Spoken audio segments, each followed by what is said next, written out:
Hi everyone.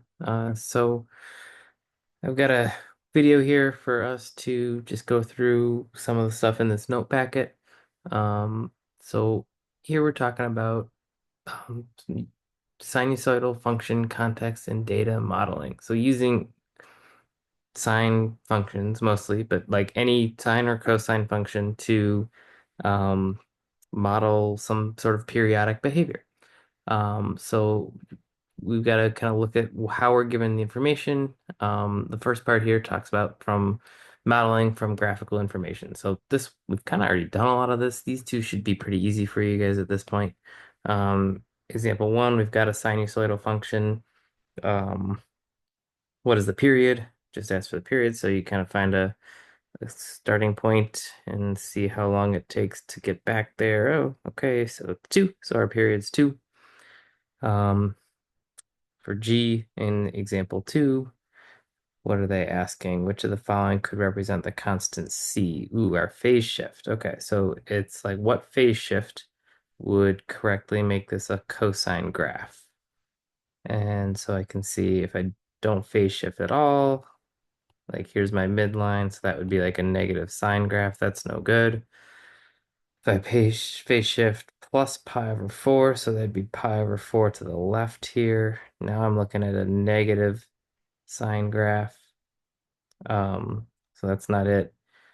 Pi over 2, so if it's plus pi over 2, now I'm back here. That would be a positive cosine graph. And so C is our correct answer there. Um, so those two, that's it from a graph. We've done a lot of those. You should feel hopefully pretty decent on those. Um, a little reminder before we do modeling data from verbal information. Um, the idea of a period is how long does it take for one trip through, one cycle. And so keep in mind if you're given information and we want to find the period, we want to create a fraction that's the time per cycle rather than frequency, which is number of cycles per amount of time. So here we've got a yo-yo on a 30-inch long string, rotated at a constant rate. They give us some time equals 0. It begins to rotate, and it's down here at the start position. And then at time equals 5, it has completed 20 rotations. So we now know it's gone 20 rotations in 5 seconds, but that would be cycles per time. So to find the period, we would want to do time per cycles. So 5 seconds per 20 rotations. So that would be 1/4 seconds per rotation. And that's our period. Period is 1/4. Um, Sinusoidal function is used to model the x coordinate. Ooh, that's important. We're modeling the x coordinate of the position of the yo-yo. So which of the following functions is appropriate? Okay, well, if my period is 1/4, 1/4 equals 2 pi over b. I can solve that. I'd get b equals 8 pi. And if I look at this, um, well, that I think yours actually has two choices. I think we updated this. Yours has two choices that have. Oh no, I'm wrong. I apologize. We can see that D is the only choice that has a period of 8 pi or a B value of 8 pi. So that's got to be our correct answer there for that one. Now, something that well, might come up to help here for later problems, if this wasn't so easy there. Uh, we're trying to model the x coordinates. What I like to do is say, okay, well, my x coordinate, if I start there, is 0. And then as I rotate around, it ends up at 30. Again, I'm just following the x coordinate. At the top, I'm back to 0, and then off to negative 30, and then back to 0. So if I made a little quick sketch of the graph, I could say negative 30 and 30. And I started at 0, go to 30, and I can see that a sine graph is a good model for it. Okay, so sometimes maybe we would have a problem where you it two correct choices, or two choices were sine and cosine, and so you had to figure out which one was appropriate. Okay, flip it over to example 4. Here we've got a clock mounted on a wall, and point P is located at the tip hand of the minute clock. So I drew a picture of our clock here. Our function is going to represent the height of the point P from the ground at time t. So I don't know, we'll call that point P. Um, we've got this sine function where we don't know A, B, C, or D yet. We're told h of 0 equals 70 and h of 30 equals 52 represent a maximum and a minimum value. So if you think about the clock, maximum will be when that minute hand, the maximum height minute hand's at the top, and minimum minute hands can be at the bottom. So that makes sense with like 0 and 30 being 0 minutes and 30 minutes. Okay, so that means the whole height from the bottom to the top is 70, and then the height from the floor to the bottom of the clock is only 52. From there, we could figure out the total height of the clock would be the remaining 18. And then from there, that must mean the minute hand is 9 units long.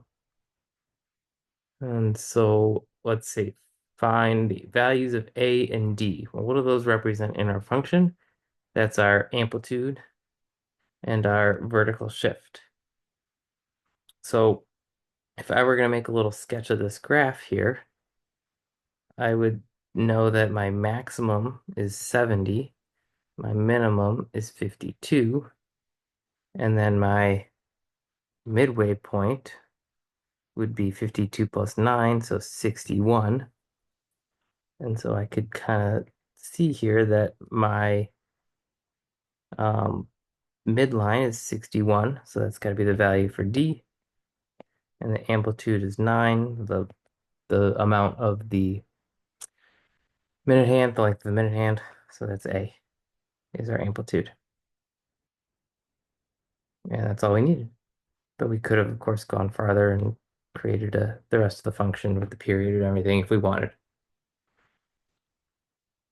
All right, there's another problem there for you, which is example 5, and I'll get you started on it. We're told the high point and the low points. So what I would recommend doing is make a little sketch of the graph. We know our high points are at 58 and our low points are at 22. Can you figure out what the midline is? And then I know that at 2 a.m. is when I'm at the high point. And you can kind of do the rest of this, and we have high points and minimums. We've got to hit the midline halfway between, so you can get that graph. So from that graph, I want you to maybe pause the video here and come up with your equation. You got to figure out your period, figure out if there's a phase shift, what's the midline, what's the amplitude. So pause the video. I'll put the answer up here in a moment.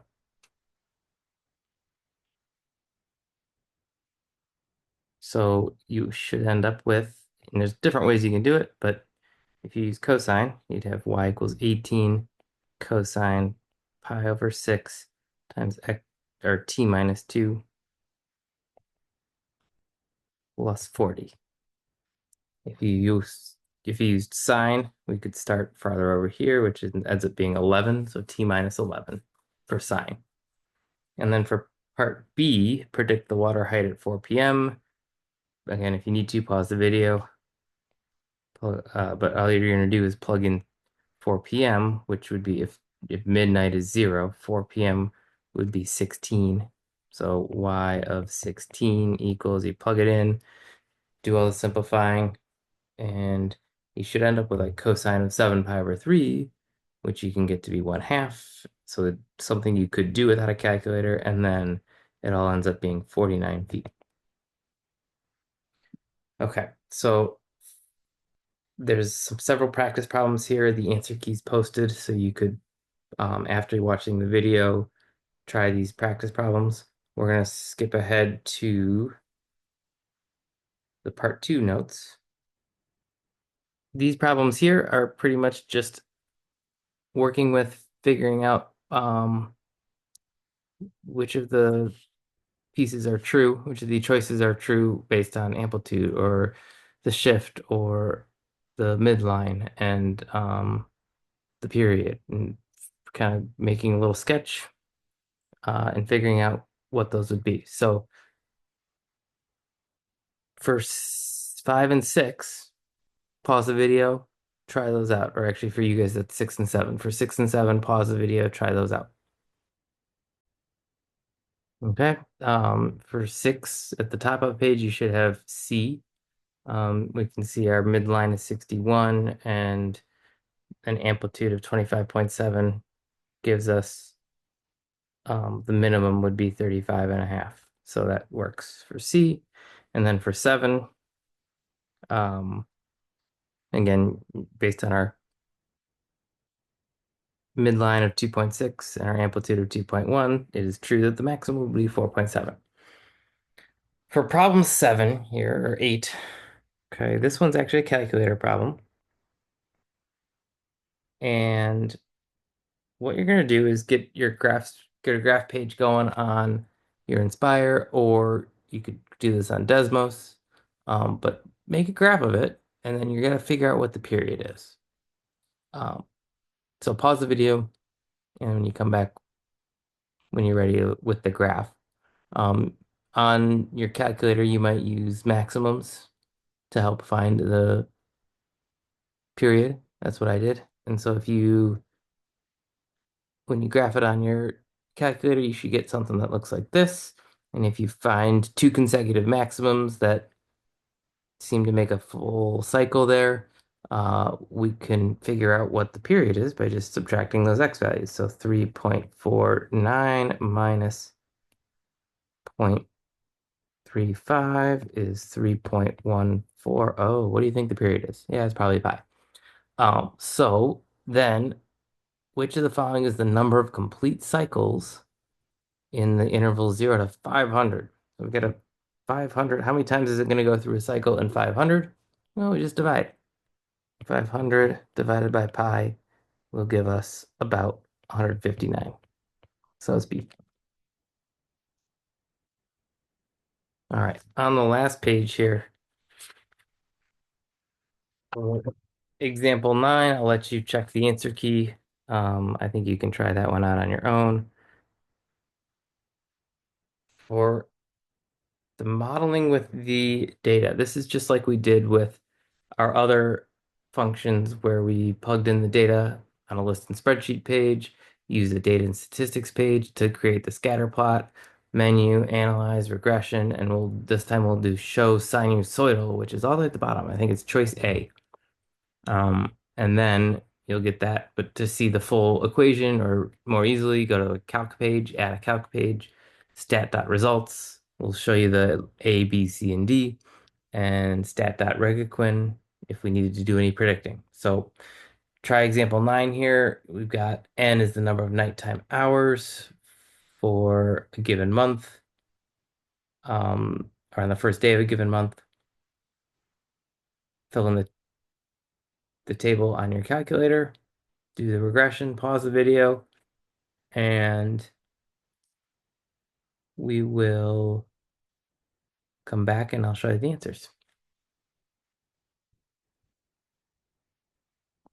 So that's what you should get for A, B, C, and D. For 10, do the same thing.